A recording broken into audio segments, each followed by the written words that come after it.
Good evening, YouTube. Long time no see. So it has been a few weeks since I streamed anything, let alone Lego Harry Potter, which we're currently in.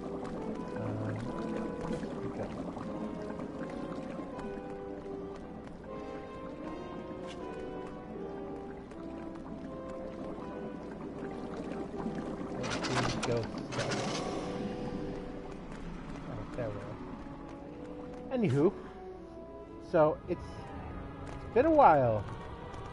What have I been up to? What have you been up to? So since we last streamed, I talked about how I was in the midst of starting a retro game collection, kind of going through auctions, which is not really the most efficient way of doing it because you're spending a lot of money, but it was something I was okay with. You know, I'm not gonna necessarily expect to find everything I expect to find in my area, but I do plan on doing garage sailing in the coming months when garage sailing starts up. I believe it starts up in like April or May, late April, early May, in most areas of the Midwest. So that's probably when it'll start up in my area. I'm already subscribed to the listings on Craigslist of when garage sales happen, and I get daily emails of the garage sales, estate sales, and I look for the ones that maybe mention video games. Nothing's really come up since I started subscribing to that, but I hope that in the coming months that will change. So that is one way that I will be getting things for the collection. But a lot of what I've gotten so far have been through either eBay, Goodwill's auction site, shopgoodwill.com, or through buying at local game stores. I've gone I have a couple different game stores in the area that deal primarily either in games or games and DVDs and movies. I've checked a couple pawn shops and thrift stores. The thrift stores in the area, other than, you know, the Goodwills and the Salvation Armies, really don't have games. If they do, they're crappy sports titles. So that's going to be one of those things that it's like, I'm not really going to probably find anything at those places, but I may check them out occasionally. So the majority of my collection has come from eBay and Shop Goodwill. Where I think I can get stuff at a reasonable price, a reasonable to me price. And some of what I, you know, especially with the Shop Goodwill, and actually almost always with the Shop Goodwill, I'll have stuff where I get like a game or two from a lot, but there'll be games that I don't want, and I'm going to try to resell them anyway. And we'll see how much luck I have with that. I did take them to the local game store in the area, and they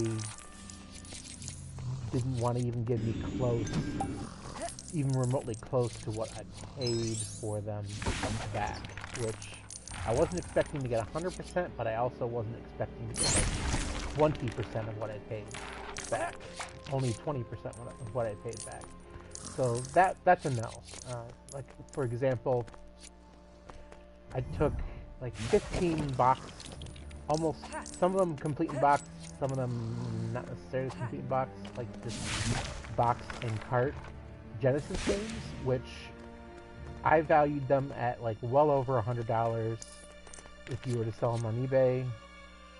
I was willing to take as low as like 65, 70 for them, or what I wanted from it was like 100, you know, because I paid close to that with the eBay lots or the Goodwill lots I got them from. I kept maybe I'd bet on a lot. I'd keep quarter to half what's in the lot for my own collection, and then try to sell off the rest. I figured that was going to be possible, especially if I sold each game individually. You know, but the problem with that is that eBay's a lot of work, people. You know, the people that sell stuff on it it's a full-time job for a lot of them. So it wasn't necessarily something I wanted to actually make a full-time job for myself. So I thought, okay, if I can sell them to the local game store and get something from them, maybe whenever I get something from Goodwill, I'll take it, or the Goodwill auction site, I'll take it over to,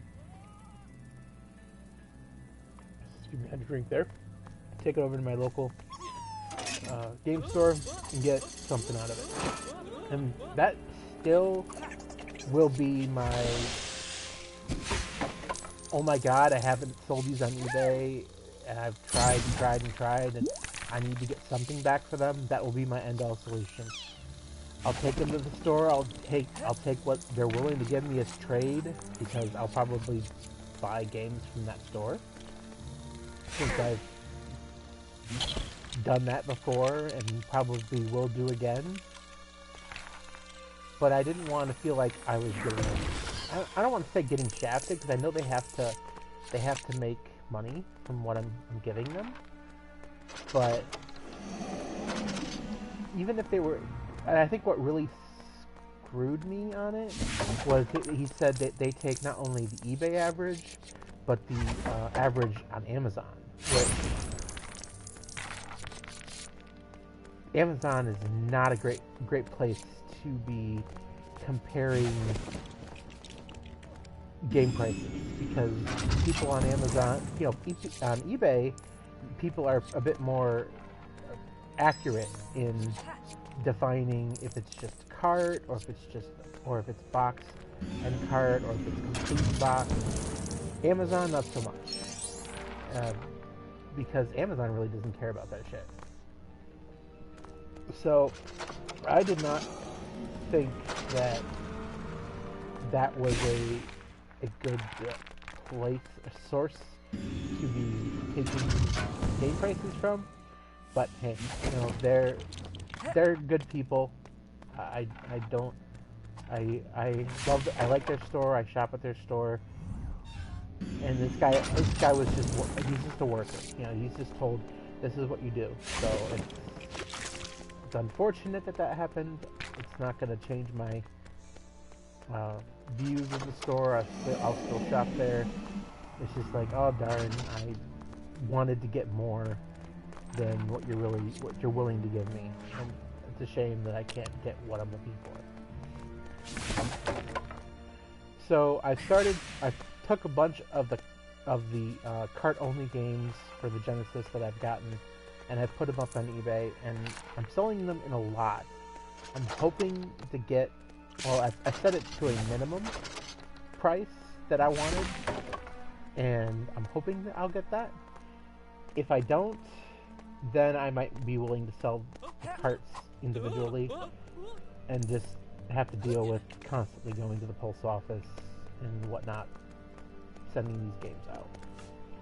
I hope I don't have to do it that way. I hope they will sell in a lot, because once they're gone, I'm pretty much done with reselling games.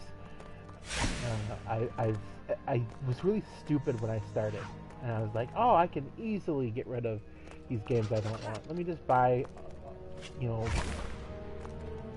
look at this price of this game, I can probably get this for it, you know, I pay this for the whole lot, and you know, it'll average out, it'll all work out. I may lose a little money from it, but I'll consider that as investment into the collection, because I'm getting games that I want in the collection. And I'm totally just like walking in circles here, because I'm not thinking clearly about what I have to do as I'm talking. Sometimes I have problems talking to you guys and paying attention to the game. So if you're getting frustrated with my lack of activity here, I apologize. I know I can't do this thing because I need Hermione for that.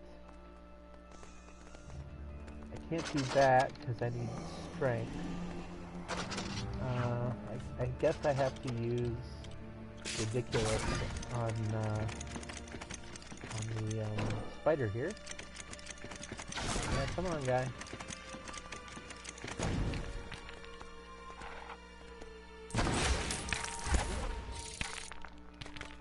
There we go.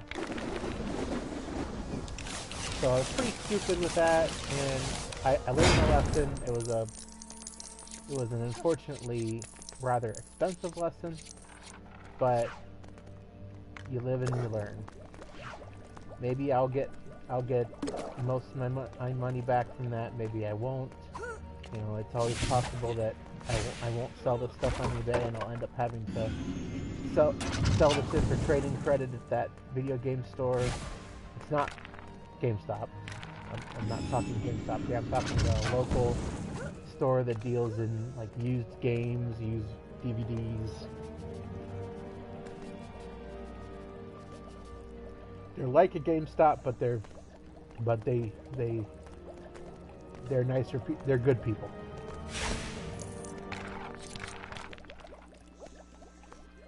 Actually, went to school with the guy who owned the place. I found out recently. Unfortunately, he passed away.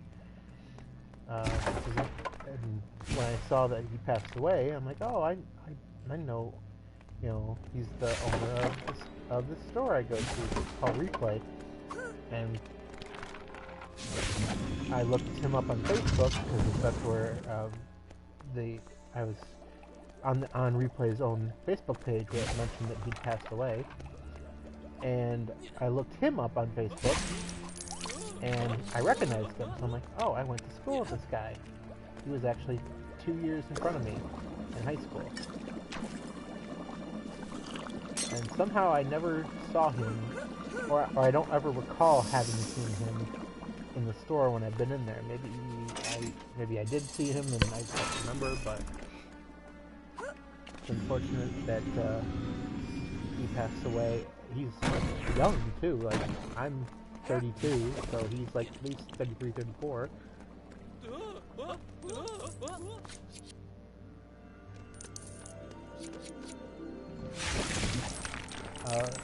Looks like that the store's still going to be around, which is good because I like the store, and hopefully his family will be able to continue to profit from the store's success, because it is actually, every time I've been in that store, so like in the past couple months, there's always people in there, and there's always people buying stuff, so it does well, and I hope it continues to do well for his family. I'm sure, as much as they would love to have him back, I'm sure that having his store that he put all his hard work, blood, sweat, and tears into will still continue to be successful even though he's gone.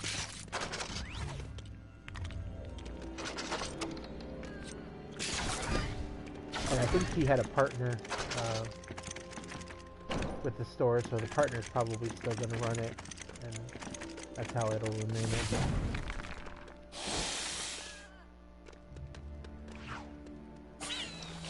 So yeah, I'm hoping the eBay thing works out.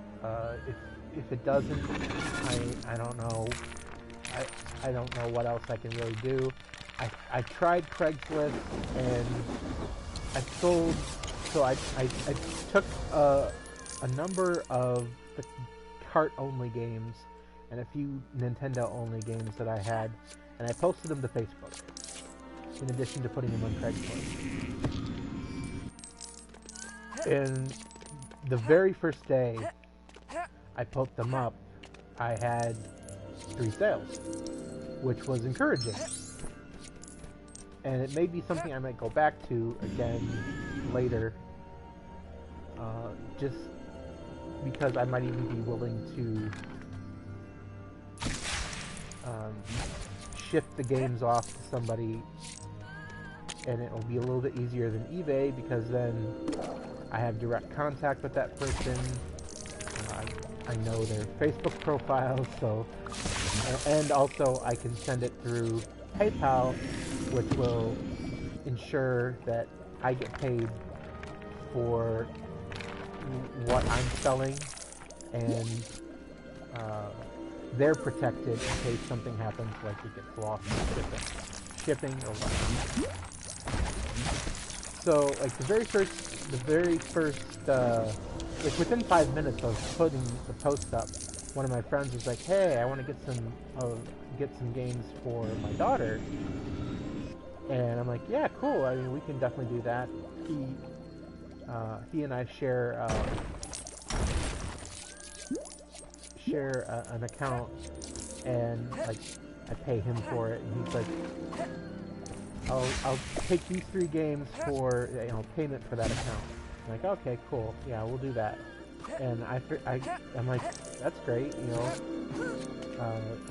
Granted, I don't get cash from that sale, but it saves me from having to use money in the future. So it works out. And then not too long after that, I got 2 messages on Facebook from one from a local garage sale group, and then another one from a Michigan, I'm in Michigan retro game group. And the first one, the guy wanted the 3 NES games I had, and he lived relatively close. Like, he lived on like the east side of Toledo, which is southeast of me, and it was a little bit of a drive. But I went out there and met him the next day. He agreed with the prices I had for the games, and so I was able to get what I asked for. And these were games that I had gotten with my Retron 5. So I technically considered them all profit, because I paid for the Retron 5. I got a fair number of NES and Game Boy games with it. So the NES games I was selling is pure profit. So I got that, went out and met him. That was dumb of me. Jumping out. I just jumped over the edge. So I went out and met him. Easy peasy. He showed up on time. Handed me over the cash. I handed him over the cart. Everything went cool. It's just not something I'm very introverted. So like meeting people like that kind of stresses me out. So it's not something I want to make a habit of. But if that ends up being better than selling the games to replay and only getting like 20% of what I paid for them back, then that may be something I try. A lot of the games I have are sports titles, and you know, unless somebody is completing a collection, you know, going for the full Genesis collection, or they really like old retro sports titles. I don't know why, but you know, there's probably those people out there that like to play sports games, or people that maybe like, you know, like me, for instance. One game I'm kind of keeping a lookout for is NHL Face-Off 98 for the PlayStation, because that was a version of the game that I played on my own PlayStation 1 back when I still had it, and where my interest in New Jersey Devils came from. I'm primarily a Detroit Red Wings fan, but my backup team, which I think everyone has the right to have a backup team, is the New Jersey Devils. And because I played with them on NHL Face-Off 98, and my favorite player on that team was Bobby Holik. So after playing that game, I followed the Devils, and I watched them when they won the Stanley Cup in the early 2000s when they won the Stanley Cup. And so I wouldn't mind getting that game again, because my copy when I had it ended up being a very scratched up disc that I never was able to play again because the disc was just damaged. I got it resurfaced at I think at a GameStop, and that helped for a while, but then after that it just was beyond repair. What would I do to get away from filch here? So that's something I'll be on the lookout for. I haven't really actively gone looking for it, or else I'd probably have it by now, but it's something that, hey, if I see it at Replay, or I see it at GameStop, which I doubt I'll see it at GameStop because they don't really sell those games in the stores. They just sell them online. And it's a good price, then I'm willing to go for it. What do I gotta do to get Harry off of Filch? He is just going to town on him. So I attack his cat? I thought I did that. Oh yeah, I just attack his cat. Okay.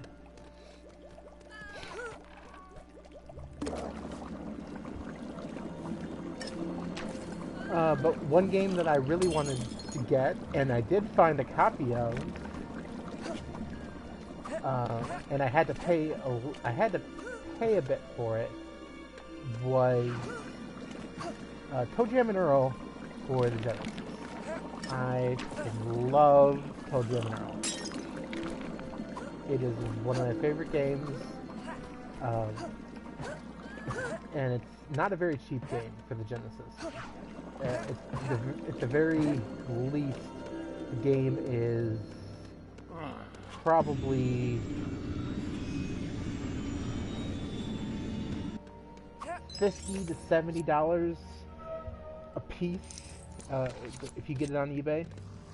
So I had to pay $40 for it, but I'm happy. I got it. It's almost complete. It's just missing the manual, and I'm sure I can probably find the manual on eBay at some point if I'm really interested in getting a complete copy, but I'm not really shooting for a complete copy. I was happy to find it if I could find it just the cart. And this other game store in the area called Game Over had it in box and cart, and I'm like, can you do anything better than $40 for it? He was like, yeah, I'm sorry, man, I can't, it's going cart only $40. And so I'm like, alright, whatever.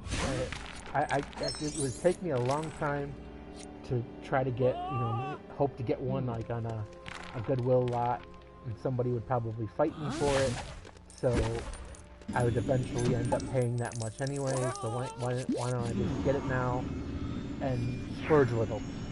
And so I did. I love the game. I was playing it, I've been playing it off and on the last couple days, and damn, it's a simple game when you really think about all you're doing is just walking around looking for pieces to your spaceship. But the enemies they are grievers, man. They are annoying. Like I played, it's one of those games that doesn't really have save points. So you have 4 lives, and I mean, technically with the Retron 5, I could do a save state and never have to worry about dying. But I originally just wanted to do it like you'd do it on the Genesis. So I played it as I'd play it originally on the Genesis. Even though I do have an original Genesis that I got from Goodwill. I've been playing on the Retron 5 so that I can hook it up to my HD TV. Because I haven't really put a way for me to hook up all my old consoles on my HD TV yet. So the Retron 5 is really good for testing games, or even just easily playing games on my HD TV. I play with the original Genesis controller, so because I've had some problems with the wireless controller. mostly with NES games. I had, like, when I first got the Retron 5, which I guess I can give a little bit of a review of the Retron 5 since I got it now. It does have some quirks about it. Some of it has to do with the fact that I'm probably playing games whose carts haven't been played in probably a long time, and run into a lot of the same quirks you run into in any cart-based game. You connect it up and the game doesn't start. Then you gotta take it out. You gotta make sure the contacts are clean. I do clean the games. I don't clean them always when I get them.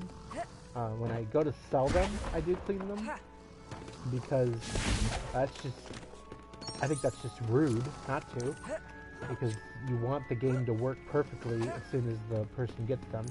So like when I sold the NES games and the Genesis games, the very last thing I did before selling them was clean them and test them. And they all worked. Did take a little bit of, moving it, blowing on it, putting it back in, some of that kind of stuff does still matter with these games.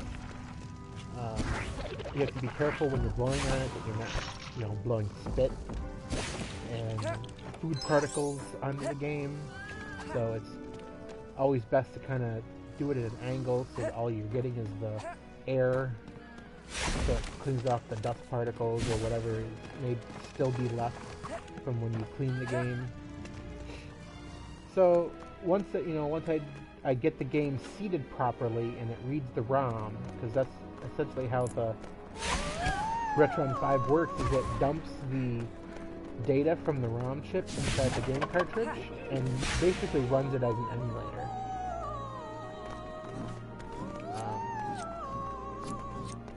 It works great from there. The only issue I really ran into was with the classic controllers, like the Genesis controller and whatnot. I don't know an easy way of getting the home screen to come up, so I have to use the Bluetooth controller to basically turn that on. I'll have to research how to get the Genesis controller to make it to where I can maybe do a combination of buttons and get the home screen to come up. Especially if I haven't charged the Bluetooth controller, I have no way of getting to the home screen. I can turn the machine off and turn it back on. That's possibly one way of doing it. But other than that, I don't know how to get myself back to the home screen. So that's one thing I think I can easily fix by just, reading into setting the system up and what I need to do to get everything working hunky-dory on a original Genesis controller. And I also bid and won on a Goodwill auction that had some NES controllers and light guns. Two light guns, and two NES controllers. So I'm really looking forward to using the NES controller on the Retron 5, especially if I can't figure out why the Retron 5 controller, the A button does not work in the NES. On the NES game. I don't know why. I thought it was a firmware issue, so I updated the firmware, but that didn't work. So I have to look further into it. I've searched online a few times real quick, and everything I've searched for has basically returned nothing. Like, nobody else seems to have the problem I have with the Retron 5. But it's something I'll be able to either figure out or find a applicable workaround. I'm fine with doing that. With technology, I think you have to have a semblance of passivity if you have to work around an issue, because you're not always going to have a resolution that is sufficient to get everything working again, especially with these kind of homebrewish type systems. I could probably write Hyperkin support and see if maybe they can figure out why the A button won't work. it's most likely a software issue because it works in the menus, in the system menus, and it works with the Genesis games, but it doesn't work with the NES games. And I don't think I've tried SNES, which I could try and see if maybe it's just NES. And that might mean that I just need to go in and configure the NES part. Maybe reconfigure the controller. I don't know. I'll figure it out though. Other than that, that's like the biggest problem I've had with it. It's a really neat system. I haven't tried any Game Boy or Game Boy Advance games on it yet, or Game Boy Color. I haven't tried. Amazon just shipped out the Game Gear Master System adapter for it. Since I don't have a power converter, which that's kind of twofold because I have a fair bit of Genesis games that I'm looking to play. I finally got a working Game Gear, what I meant to say. I did finally get a working Game Gear. The first Game Gear I bid on a Goodwill site. It powers on, but there's nobody home. So I think it's in need of new capacitors, and I don't really have the knowledge to do it myself.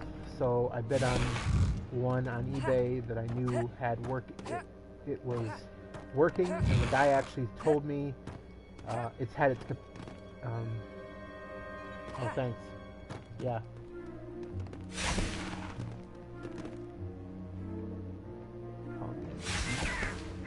I just had somebody post a comment on the YouTube video calling me a noob. Thanks, buddy. I don't give a flying fuck what you have to say.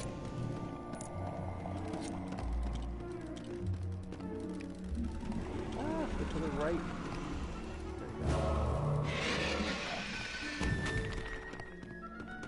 So I've got game. So give back to what I'm talking about.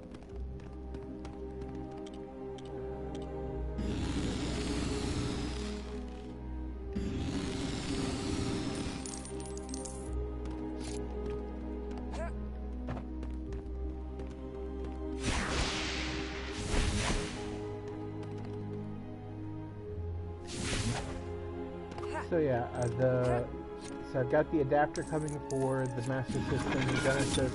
I keep saying Genesis, but I mean Game Gear. Master System and Game Gear adapter for the Retron 5, which I am looking forward to using. Even though I did get a working Game Gear, the guy told me that the capacitors had been replaced in it, but he doesn't know how long it will last. It's very possible that I could eventually have a dead Game Gear, which is alright. I didn't really pay that much for it comparatively. So I may try to see if I can find somebody in the area who can fix that. I'm not very good at soldering, so I don't trust myself to do it.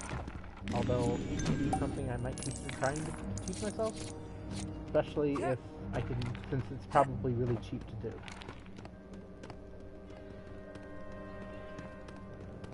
Where's the other?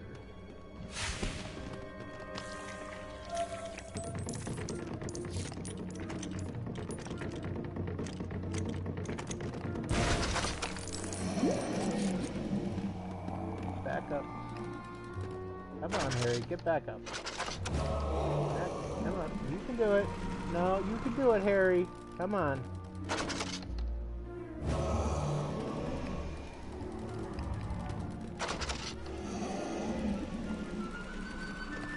Really?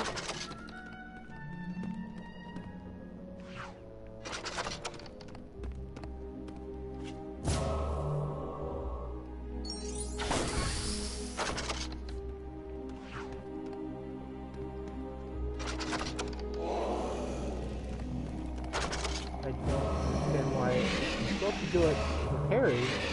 There we go. Come on. Jeez. I knew I was supposed to do it Harry, but he just like, he did not want to do it. He just kept acting like he was scared. Okay. Just one more.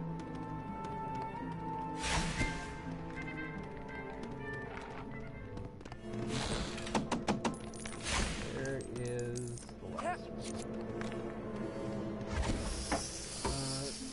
Speaking of Retron 5 and makeshift Retron, or retro consoles like that, there has been announced a system from another company who I'm actually looking forward to seeing their Kickstarter coming out in a couple months, where it's called the Retro Blocks, and it's basically going to be a system that will essentially be able to play almost any game system you can think of, because it's going to be a modular system where you can. It'll also be one of the first systems that you can play CD-based games on without the original hardware. So you'll be able to play PS1. Technically you could play a lot of those game systems with emulation, but this isn't going to be an emulator. It's actually going to... they call it hybrid emulation, which I guess is a fancy way of saying it's an emulator, but kind of not an emulator. I guess it really depends on which game system you're talking about there, on whether it's an emulator or not. And the way it works is that it'll come with a disk drive, which is obviously what you need for PlayStation. It's going to support PlayStation, Sega CD. I think it might support either the Saturn or Dreamcast. I'd have to double check the systems it's going to support out of the box. But then it will support a whole bunch of cartridge-based systems with a modular approach, basically meaning that you will have an adapter that you can swap whenever you want to play a different system. So there'll be an adapter for the NES, there'll be an adapter for the SNES, there'll be an adapter for Mega Drive, Genesis, there'll be an adapter for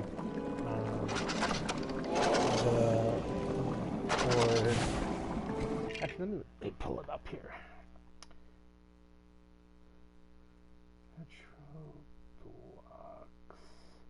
Retro Box. I said Retro Blocks, but oh no, it is Retro Blocks. Okay. So let me look at the press release.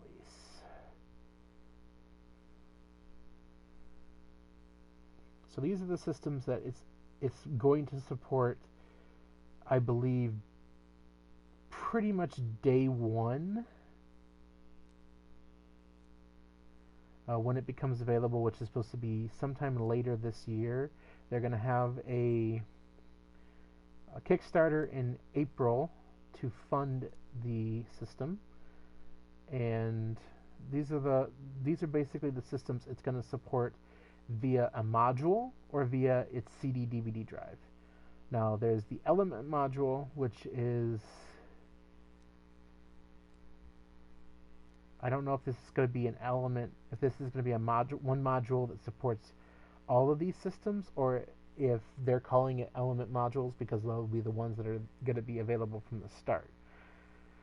So it's going to support NES, SNES, SFC, which Super Game Boy will work fine for play only, but you won't be able to back up Game Boy games individually to Retro Blocks. That's a cool feature that I will talk about in a moment. Genesis and Mega Drive. Genesis, Mega Drive Japanese, and Mega Drive Europe. 32X and SMS support via power-based converter.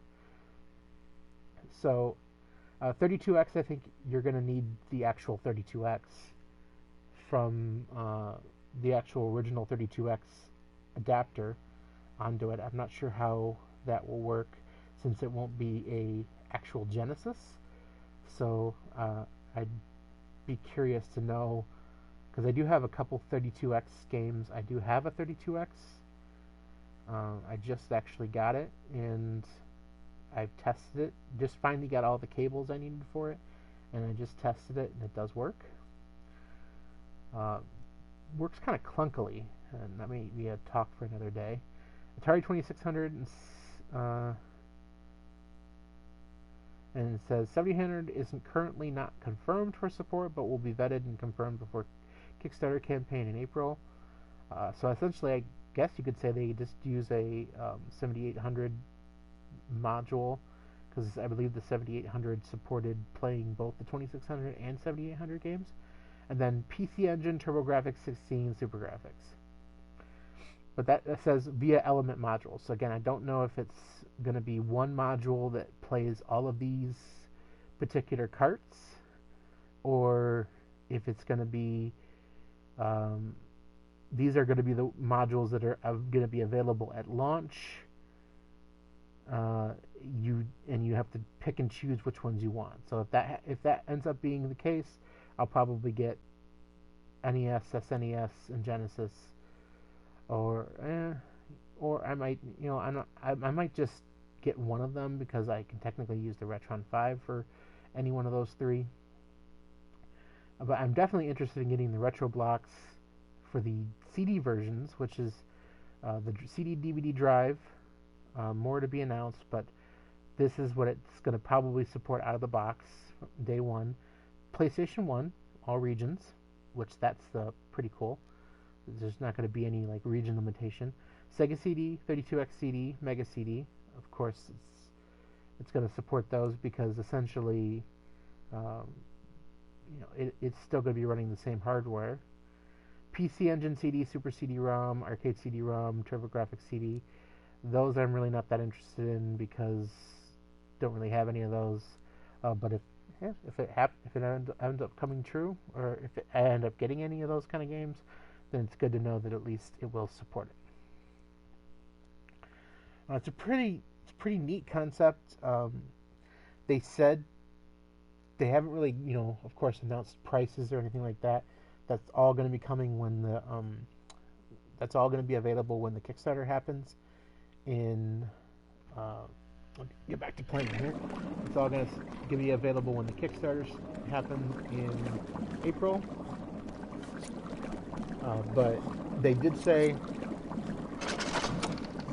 they're still not 100% on the prices yet, but that the modules probably won't cost more than the cost of a full price game. So we're looking at like $50-$60, which isn't too bad, especially if they start supporting a lot of different game systems. Like if they have a module for Game Boy, they have a module for Game Gear, they have a module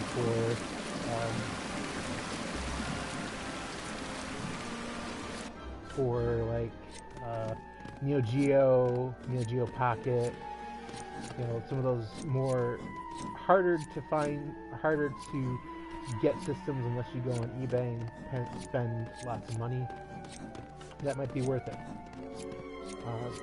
I'm really interested in seeing them support CD, more CD-based systems like Sega Saturn, Dreamcast. PlayStation 2 would actually be pretty neat if they could do that. I don't know how the hardware of the system will work.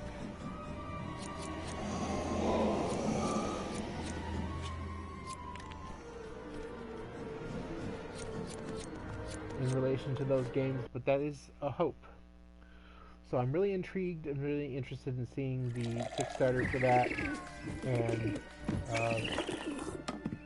if the price is right, then I think I'll probably get it, and I'll probably back it. Now, the price of the system itself, the modules are going to be sold separately. The price of the system itself is, they said, going to be definitely less than the price of a Nintendo Switch. So Switch is a $300 system. maybe it'll be 250, 200. I'm sure they'll probably have a discount for people that are early, that jump right onto the Kickstarter early on, and then they'll up the price after a certain amount of time, or a certain number of people back the system.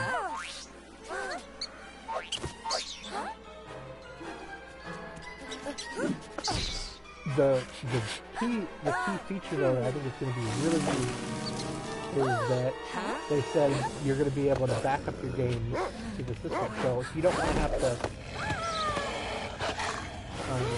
keep swapping cartridges or swapping discs all the time, you can just put the cartridge in, put the disc in, tell it to back up the game to the system, and you're good to go.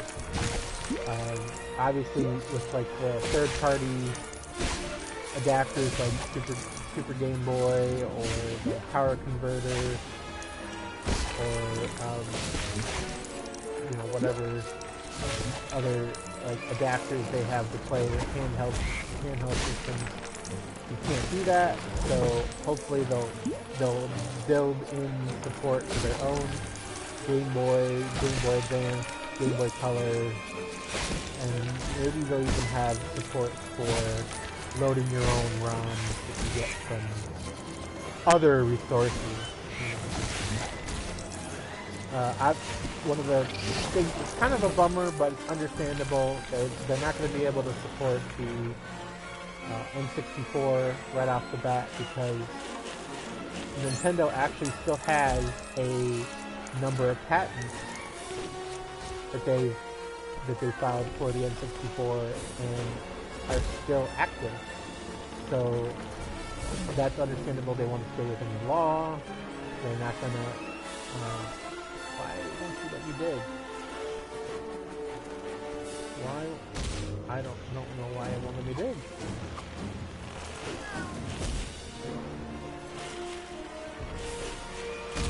Oh, probably because I was pressing the wrong button. Duh!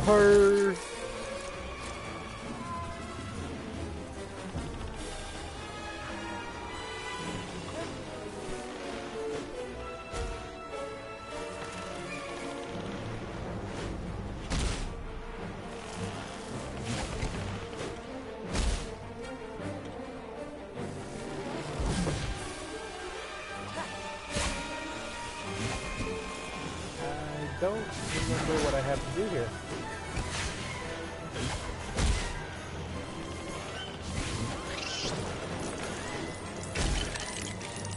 Ow. Ow.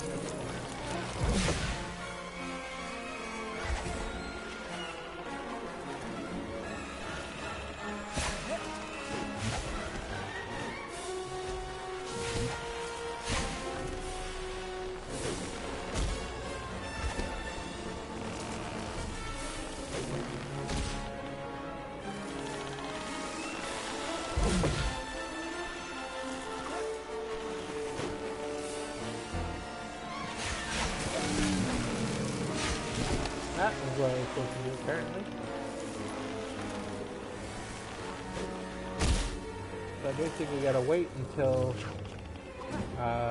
the tree puts its arm down and gets stuck in the ground so I can jump into...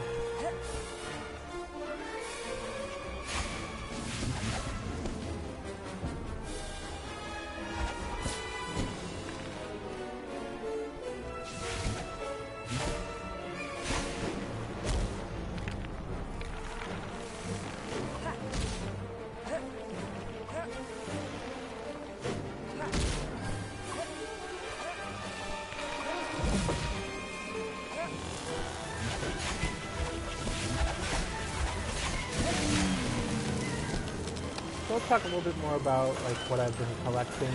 So I mentioned last time that I was going to be collecting all the Lego games for all the systems that they released on, and all the wrestling games for all the systems, and all the even duplicates. You know, I know that was going to be a pretty, it didn't really sound why? Because why would just get it for one system?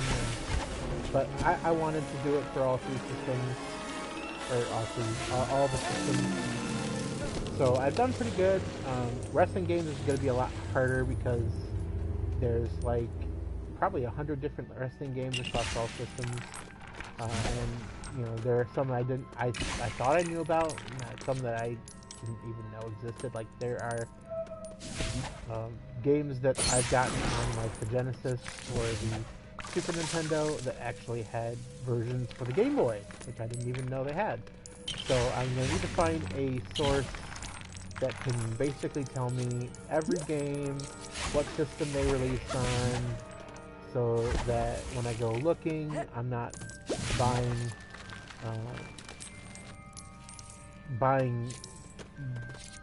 games that I already have. Which has happened a couple times. I have bought games and I didn't realize I already had them, and now I have them. I've remedied that situation. I'm using two different apps to basically manage what I buy and sell.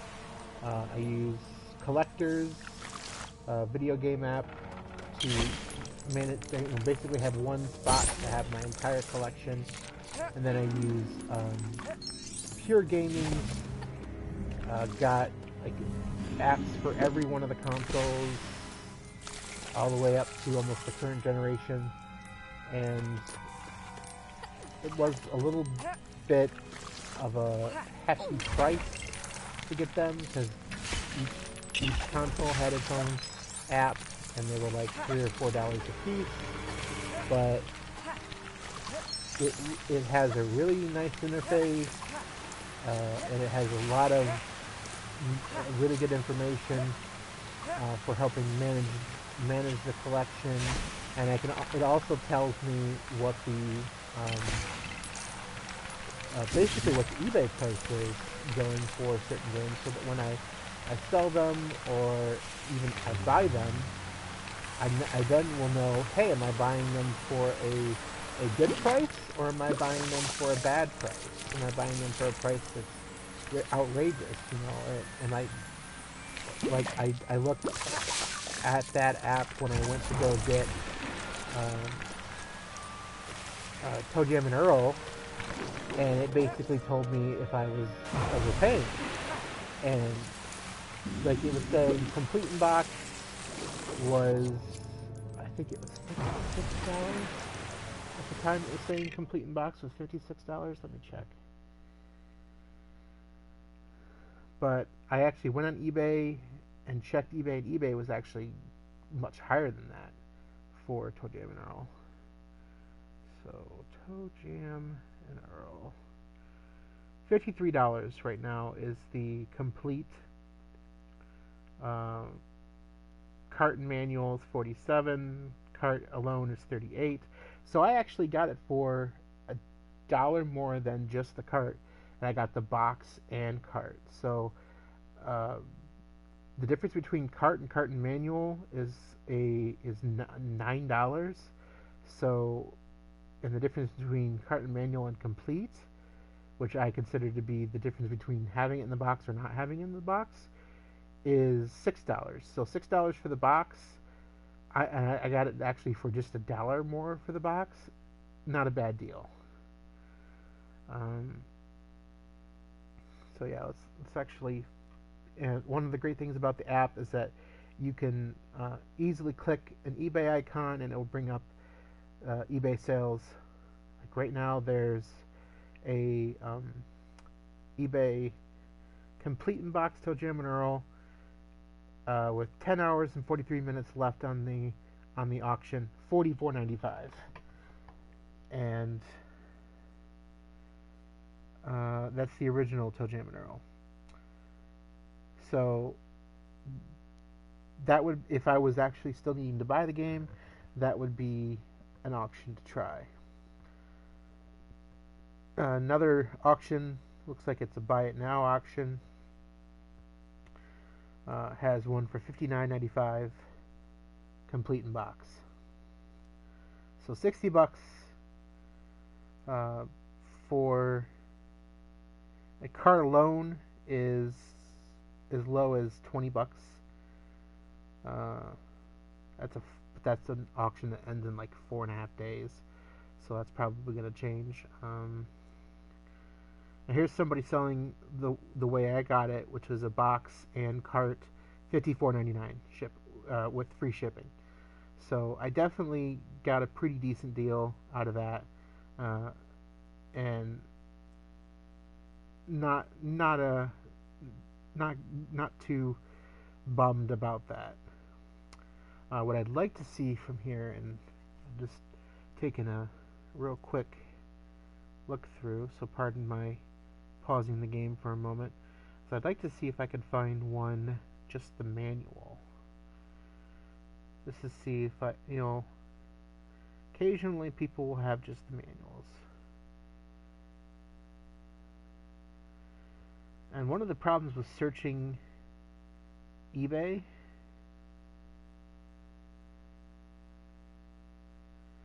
is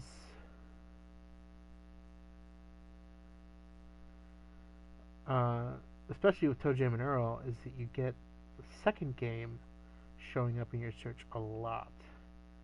And I have the second game because I got it in a Goodwill lot, and I did not pay very much for it, which is good. I think let's see how much I actually paid for it. I got in a lot with 2 other games, Earthworm Jim, ToeJam and Earl, and I think I paid $44 shipped. So it's Earthworm Jim, ToeJam and Earl, and Earthworm Jim alone, card alone, is $25. So that's pretty good. Let me check my shipped. I know there was one other game I got with it.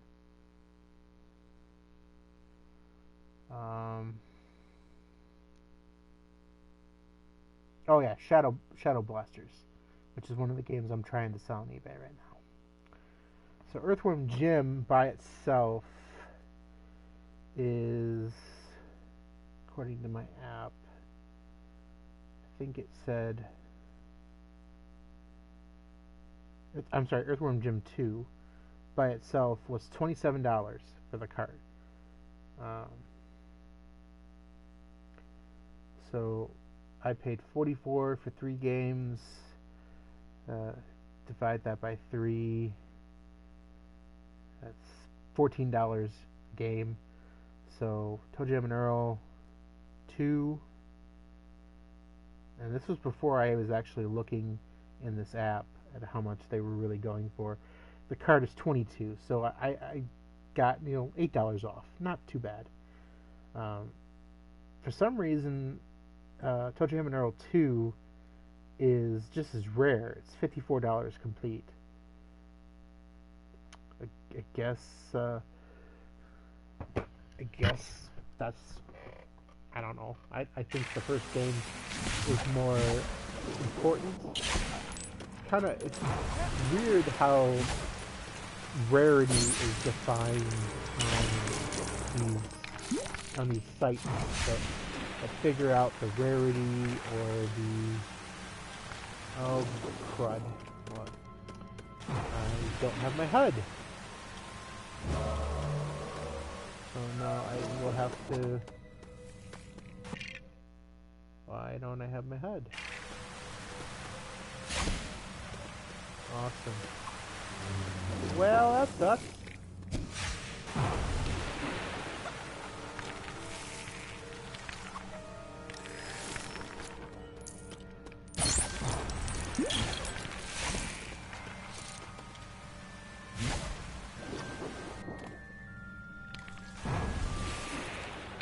I'm not sure what I gotta do now to get my HUD back. And I think it's probably going to mean I'm going to have to leave the game and come back, but I don't want to do that. So I'll just have to figure it out.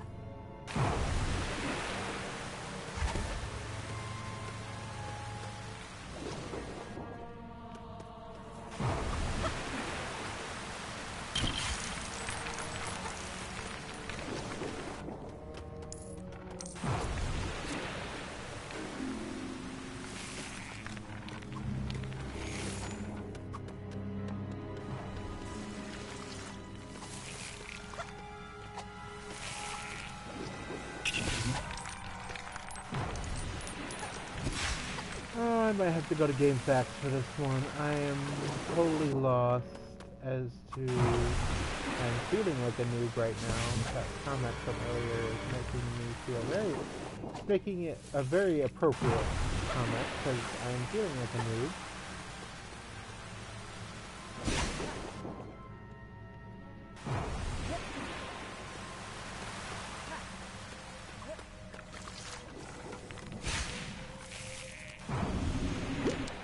That's what I had to do. Okay. Very much noob. Very noobish tonight.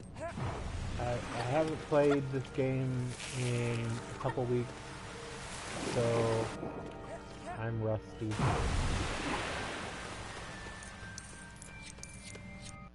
And talking to you fine folks has me a little distracted too.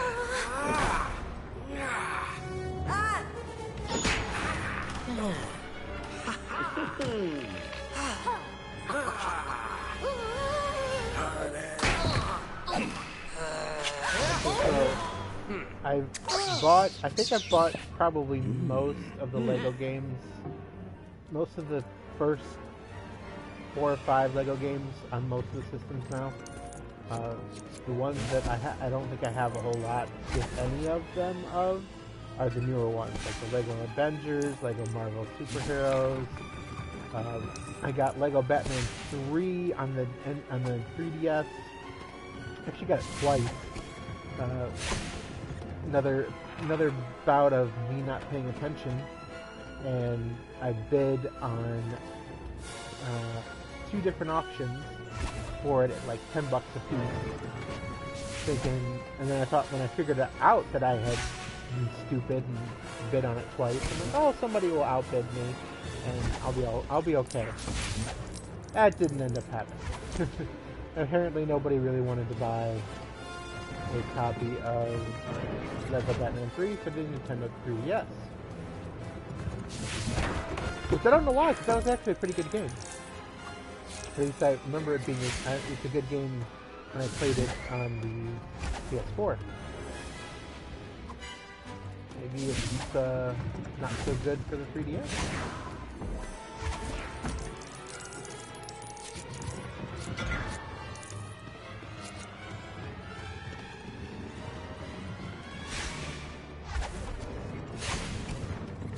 Basically have to, in this scene, I remember correctly, you basically just have to keep looking for where Peter Pettigrew is going, and just keep attacking him, I guess.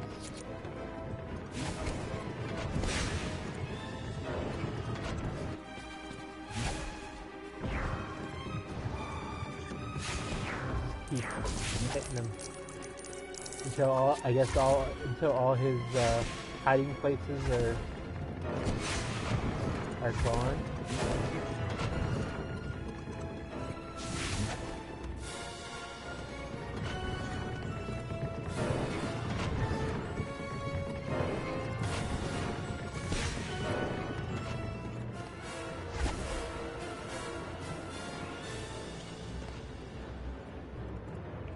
Another problem is that, again, I don't have my HUD, so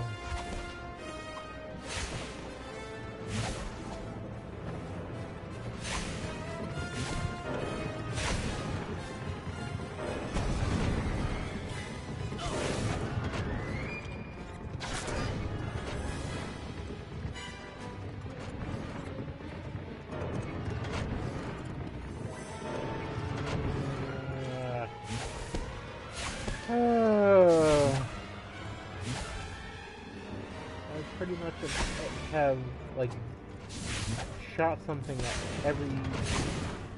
Oh, finally, does that. It's about time! So basically we're just making a giant mouse trap with cheese on it. Such a cliche. I mean, Peter Pettigrew was fat, so maybe he really likes cheese. Huh? Huh?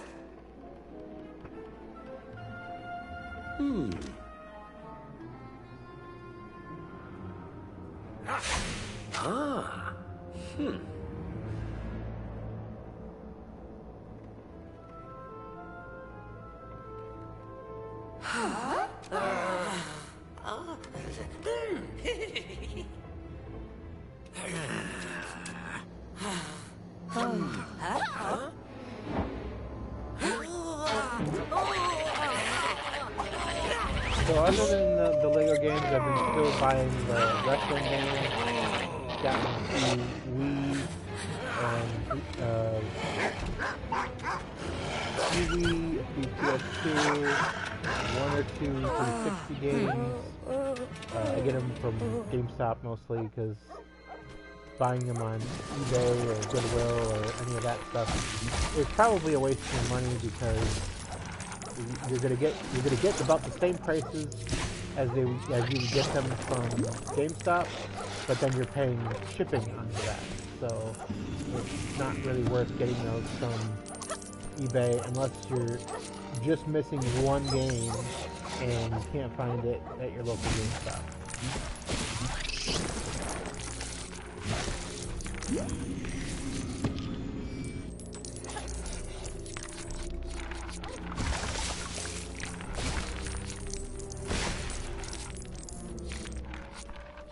Speaking of GameStop, and gotta figure out how to get Crookshanks up here since I don't have my HUD to tell me which ability I'm on. Is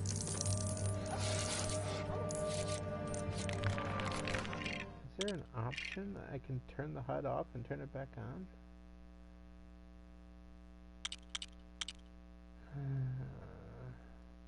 Just for player 2. Oh.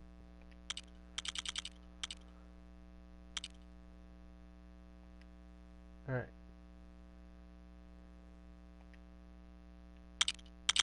I'm gonna have to turn the audio down. So I reset to defaults.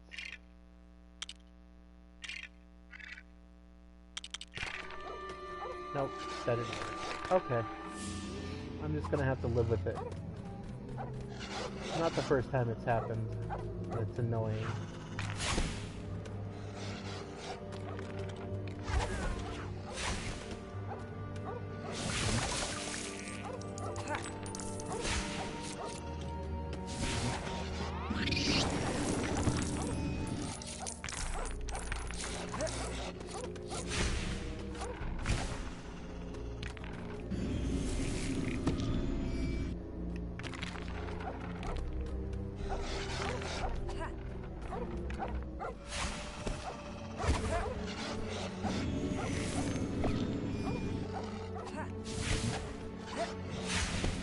System-wise, I've got pretty much all the major systems I got, or I got a system to play all the major systems. So the Retron 5, I can play Genesis, Super NES, NES, Famicom, Game Boy, Game Boy Advance, Game Boy Color. I have a Game Boy Advance, SP, and a regular Game Boy Advance to play any Game Boy games on. I also bid on a pretty cheap DMG version of the Game Boy, the original OG Game Boy. So that'll be coming pretty soon. Mostly for the games that were included with it, but the fact that it came with a Model 1 Game Boy was icing on the cake. It'll probably just be more of a fun display thing. I don't expect it to, I think it does work. I think that's one thing that it irritates me about the Goodwill auctions is they don't always indicate, most of the time they indicate, they don't indicate if a product works. They just basically say you're getting it as is, it's not tested, we're not experts, blah blah blah blah blah. And what annoys me is it's like you have I can see in the pictures you have the power, you have the video cables. I'm sure you can find a TV that you can play this stuff on. You can test it. You're just too lazy to test it. But then there are some that do test them, and I appreciate that they do test them. I'm at a loss of what I'm supposed to do here. What the heck, man? I should not have so much problem figuring out what I have to do in these stupid levels, but I do.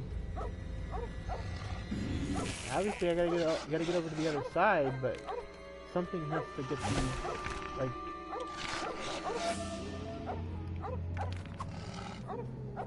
I gotta bust open this chest. But I don't...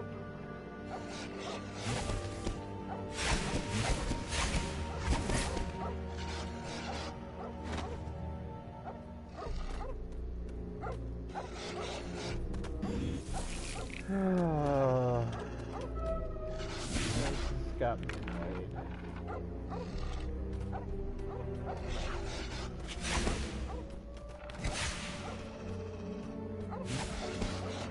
Alright, let's look it up. I don't want to quit on this when I'm so close to the end of this chapter.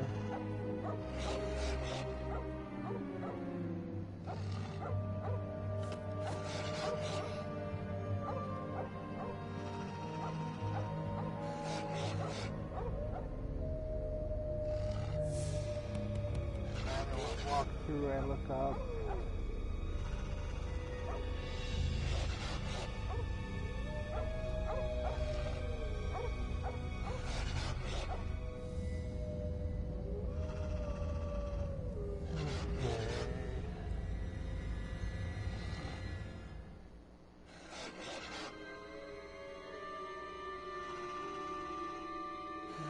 Build a mousetrap, which I already did.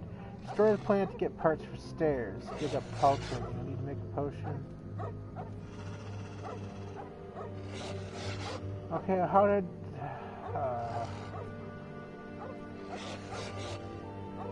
use red to open.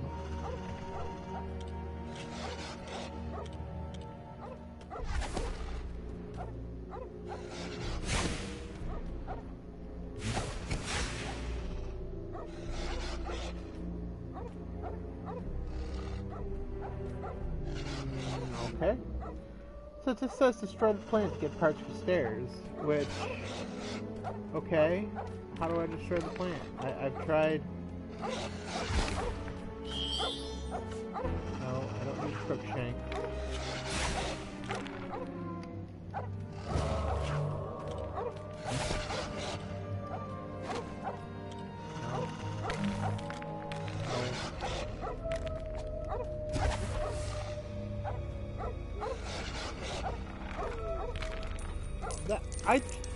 Okay, whatever. I tried that. I could have swore I tried that, but whatever. It's done.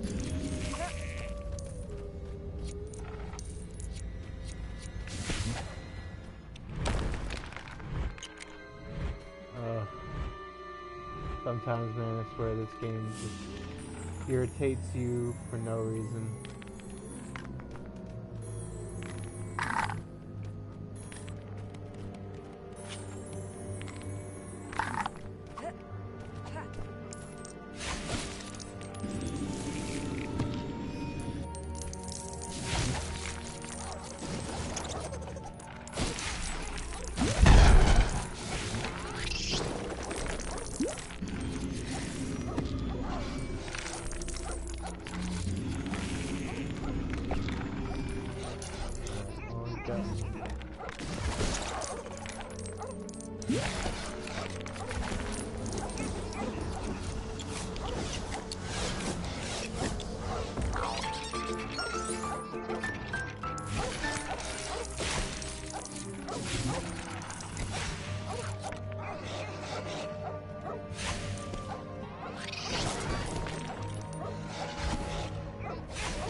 So I've been on vacation this week.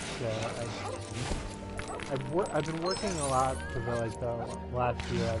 I pretty much have worked almost every weekend for the past year and a half, just because I've wanted extra money for paying down bills, for various reasons. And it got to the point where I was like, I think I worked so much that I started burning myself out. So, because I've been at my current job for 5 years this year, I got an extra week of vacation. So I'm like, great, I use a week of vacation, I can de-stress, get away from things. I said to myself I was not going to check emails. That didn't last long. I think I'm such a workaholic that I can't just ignore my emails. So I at least tried to stay away from getting on and doing work when I really should be relaxing, enjoying, not working. And I've done a little bit of that. You know, I've gone looking for some games. Pretty much every day in the last 5 or 6 days, I've gone somewhere looking for games. I've gone to game stores in the area. I've gone to a couple thrift stores. Not a whole lot of stuff that I was really interested in getting. I went to another game store in the more southern area of Toledo called the Underground, and found a few games that I was looking to add to my collection, and also got a couple duplicates on accident. That's what then caused me to yesterday sit down, go through my entire collection, add it to the collector's app, add it to the Pure Gaming app.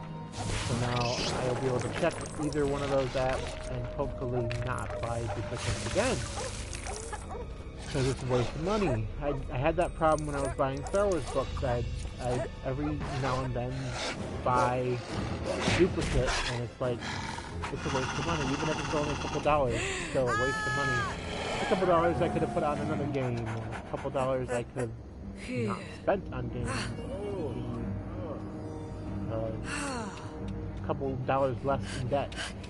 But hopefully that won't be a problem now.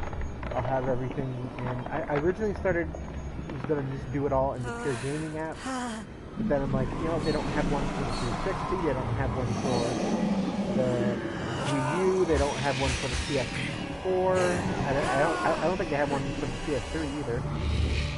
So like, I need something to cover those games, so that's what made me buy the collectors.com app. I'd known about collectors.com for quite a while.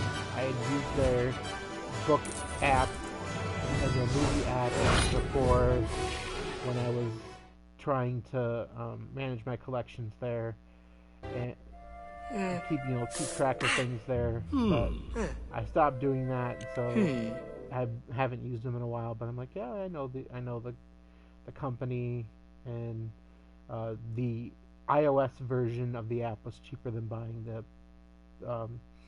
It's one thing I will say I don't like that they do. Well, here, let me just pause the game so the audio's. I'm going to pretty much stop here. We're not quite through year 3, but we're like 1 or 2 more levels to go, and then we'll be done with year 3. But you have to buy not only the mobile app separate from the PC app, and they're full priced. Like, you don't even get a discount if you have the PC app, and that is a bit of a frustration for me. So right now I'm going to just stick with the mobile app because I can upload it to their website and I can view it from the website. If there's a very slight chance that I don't have my cell phone on me, then I can at least go to their website and see, hey, do I have this game?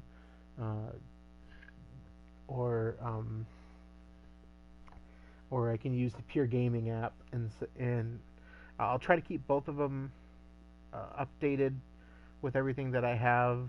The Pure Gaming apps, I had to buy each one separately, except for the Nintendo and Sega.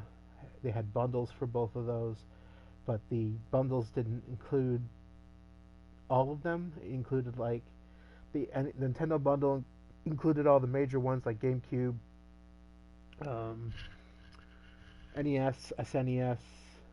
I think it included Game Boy, but didn't include the DS. Didn't include the Wii. It included Virtual Boy, which is something I am considering someday having a Virtual Boy. Uh, Only if I can get it cheap. Um, if I if that's something I find at a garage sale and I can get for $10, I will definitely do it. I might even consider uh,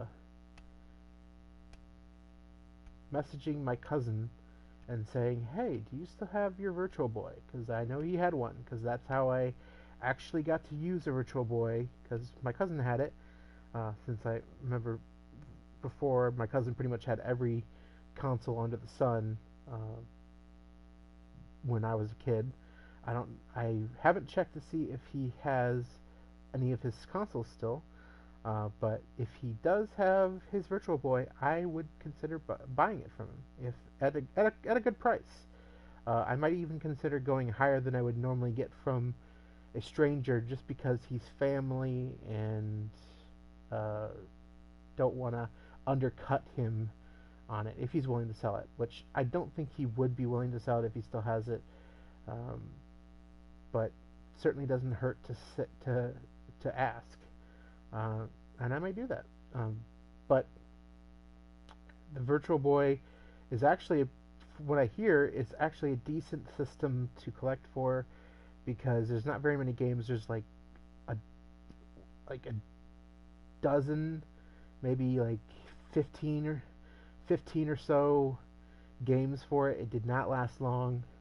Um, I remember not liking it when I first tried it, but then I was a very naive kid back then, so I definitely want to have one someday, and have the games for, not all the games, but just, just the Mario games, whatever cool games I can get my hands on, just to have a Virtual Boy. I think that would be pretty cool. Obviously, I wouldn't want to spend more than like $10-20 on the console, and maybe a few bucks a piece on the games. It's not something I necessarily would use as often as I would use a Game Boy or a Nintendo DS. Um, Sega, I pretty much got everything I think I'm needing for Sega. I've got a Genesis. Um, I've got the Retron 5 adapter for the Master System, if I ever want to play a Master System game, which don't really have a huge interest in that, because um, I was more of a Nintendo NES guy, so the Master System games don't really interest me that much. But I think there might be a game or two that I need to add to my collection for the Master System. I just have to go through and see what games they have. I don't think they have any Star Wars games. I think I checked already. And I think if they had a wrestling game, I don't think it was a WWE-centric wrestling game. I think I'm just going to stick with the WWE, ECW, WCW games, and I'm not going to get any games that are just wrestling. Just plain wrestling with fictional characters. Although I won't discount the possibility of that changing down the road. I'd say the only system that I don't have that's considered somewhat major is a Nomad. Nomad is essentially just a portable Genesis system. It's it basically takes Genesis carts, and it's a portable system, handheld system that you can play Genesis carts in. I did try to bid on one of those on eBay and on Goodwill, and the price just wasn't right for that. I wasn't wanting to pay a whole lot for that because if I'm gonna play those on the go, I might as well just hack a DS or hack a 3DS and with a flash cart, and I can pretty much play any portable system on that, not just the Genesis. Or I can play NES, Genesis, Master System, all those fancy ones.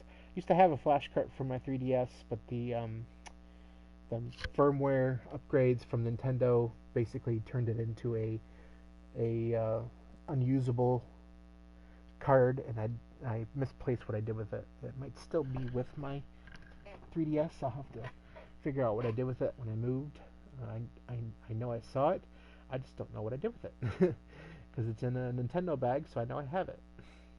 It might still be packed in a box somewhere that I haven't unboxed. But either way, I did get a 3DS XL on Goodwill for a fairly decent price, and a DS, or not Goodwill, I'm sorry, eBay, and a DSi XL on Goodwill for a decent price. So I at least have those systems to play any of those games when I want to. And I got the flash carts for both systems coming soon in the mail.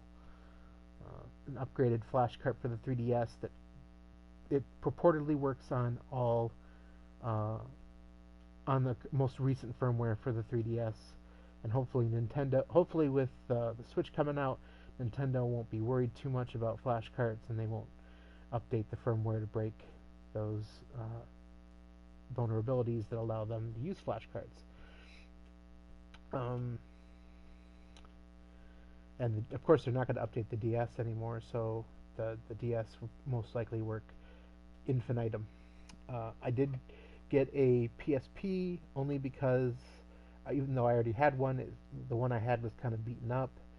I got the other one because it was included with some games I wanted, and I got it for a reasonable price. I really want to start collecting some of the portable and the handheld games, because the PSP especially, I really didn't get into the PSP when it was out. So I am interested in getting games that I'm interested in, including the Lego games for the PSP. What other systems can I talk about? I did get a Sega Saturn. I did get a Dreamcast. I actually got two Dreamcasts. One of I was originally gonna use to mod, but I find out that the Dreamcast doesn't really need modding. You could just burn the games and play them right out. So the other Dreamcast I got, they both were very cheap, so I'm not too concerned with the fact that I bought more than one. So maybe I can have one in my bedroom and one in my main room where all my games are. PS1, I've got two of those. One I got from my local game store, Replay, and the other one I got in a lot on Goodwill that came with a Wii. They came bundled together, got them very cheap with some accessories and games. Basically, the only time I'll get those duplicates is if they're bundled together. Maybe someday down the road I'll sell the duplicates, or I'll just keep them as one of the PS1s. I might consider trying to get a mod chip put into it. Again, I'm not very good at soldering, so if I don't know if I've heard of solderless mod chips. I don't know how well they work, or whether that's still a possibility, but I also could try soft modding. I've heard of some ways of soft modding the PS1 with using a Action Replay or Game Shark type mod. We'll see if that's something I try to do. I don't know if I'll do that or not. Same goes for the Saturn. I think you can do that with a Action Replay like device. Uh, Basically, you mod the action replay by overriding its firmware, and that device is what lets you play the burnt games. The process I found on YouTube looked pretty straightforward, but it involved a lot of disk swapping and it involved a little bit of unscrewing the system and taping down something on the disk tray so that it doesn't. I don't know. I don't remember exactly why, but that may be something I do. But it's my only Sega Saturn, so I'm not too gung ho about doing that right away. If I find one at a garage sale really cheap, then maybe I might do it to that one. But right now, it's a working Sega Saturn. I don't really have very many games for it just yet, so I don't have a lot of playability for it right now. But I'm hesitant to mod it right now.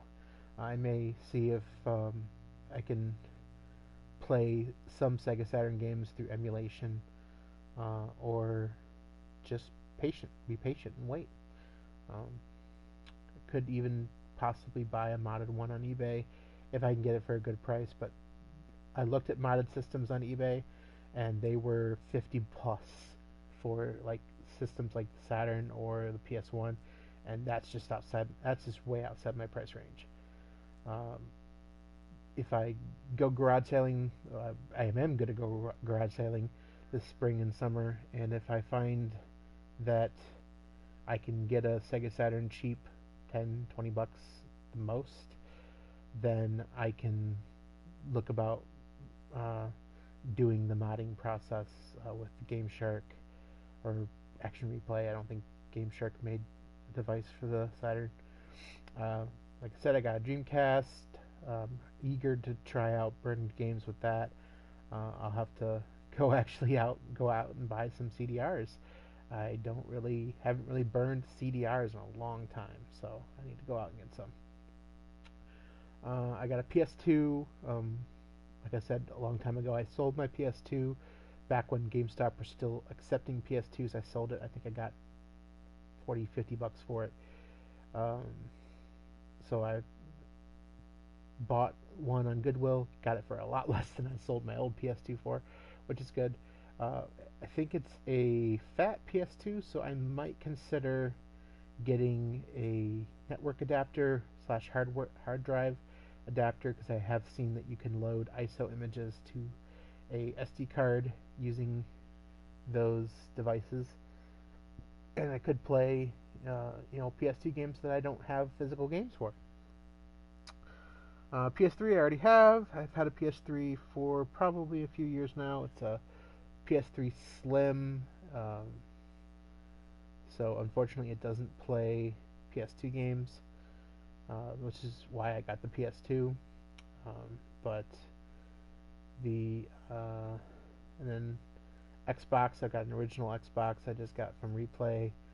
First time actually owning an Xbox, and I've heard from a friend that the Xbox is actually pretty easy to soft mod. I think you need a specific game, so I'll have to see if I can get that game cheap. I think it's I remember if it was I think it was a, not Siphon Filter, but it's a Tom Clancy game, if I remember correctly. But on eBay, the prices for that are a little high because it's popular for modding. I'm going to see if my buddy can do it for me, just because he has the game, and he has modded a few of them. But I'll have to see if he lives kind of far away, so if I can't do that, then I can just look for the game maybe at Replay or not GameStop. Find a way, or even look on Goodwill, see if I can get it cheap, because you can often get stuff on Goodwill pretty cheap if especially if it's a single game being sold, because a lot of times people on the Goodwill site, they don't even bother with the single game sales. They want the lots. They want the higher more higher priority lots that they can get lots of things for cheap on. Like some of them, like the SNES. They've got a ton of SNES on that site, and I don't think I've seen an SNES go for lower than $30, uh, which is crazy. Like how popular that console is on that site. And original NES are like 20 to $30 or more, which is I have no reason to get any of that because I've got the Retron 5. I got my Genesis from there. I paid $17 for that system and like 7 games, which was great because the replay was selling the system alone for $19, and I got a fair number of games and the system for less than that. I think that was even how much it shipped for. I think I got the whole thing for even less than 17, but with shipping it was 17. Or if it was more with shipping, then it's still a pretty good deal. Rambling on and on and on. Not really playing any. I just want to fill you guys in on the last few weeks since I've been gone, like what I've been doing. A lot of checking Goodwill, spending way too much money.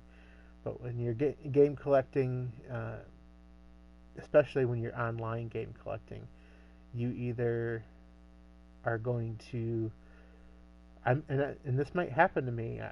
I've heard from a couple game collectors on YouTube that it basically said that if you buy from eBay, you buy online, you're going to probably burn yourself out really quickly.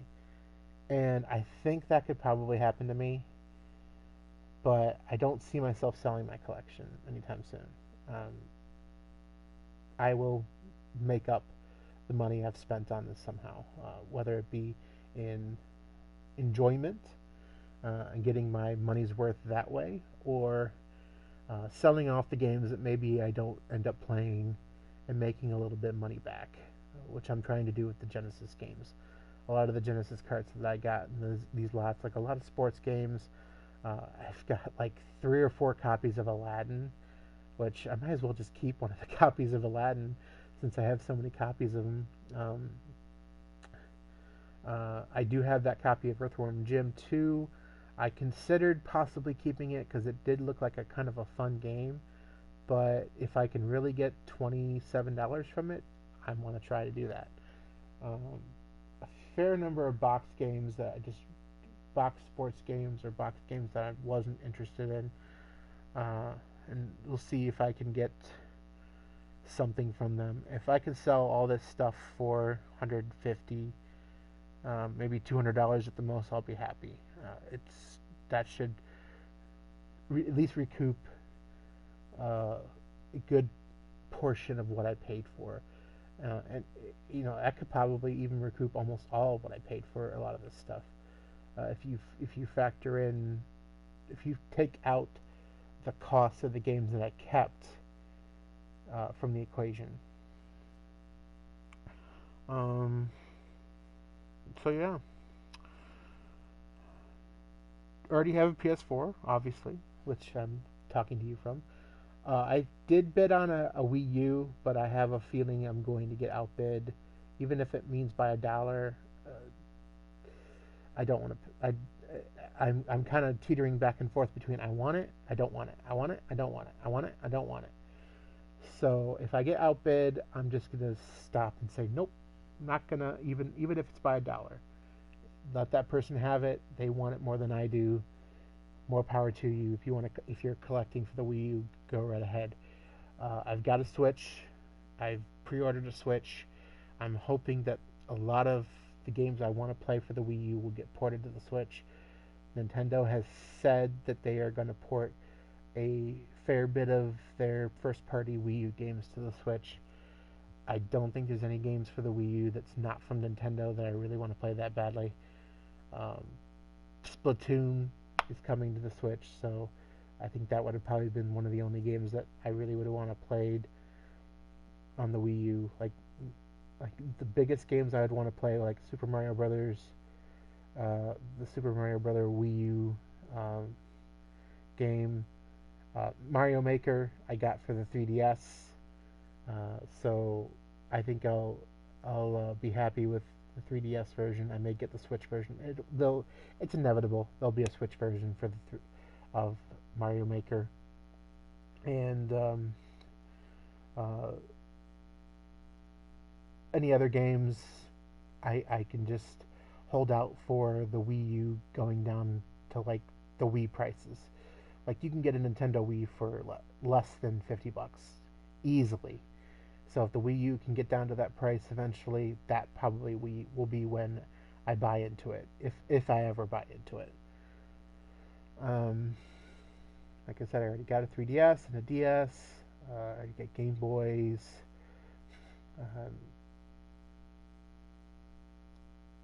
Only other major system I don't have is an Xbox One. I really would like to get an Xbox One just for the newer Halo games. Like the Halo Master Chief Collection looks amazing, and I would love to play it.